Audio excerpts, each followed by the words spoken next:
खीर दहेंगे हम अब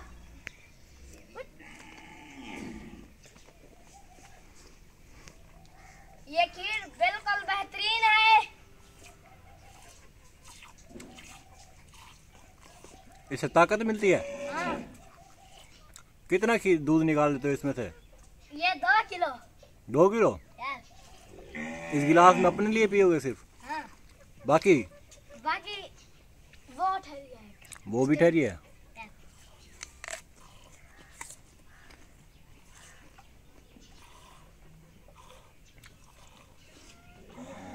फिर सुबह सुबह 1 गिलास निकालते हो? यस। इधर देखो, जरा शक्ल दिखाओ।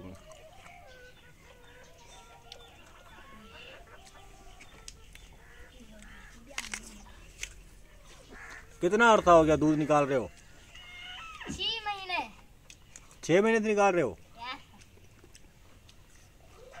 कितना दूध देती है ये? आध पा देती है। ये मनोज गौवा है। खड़ मार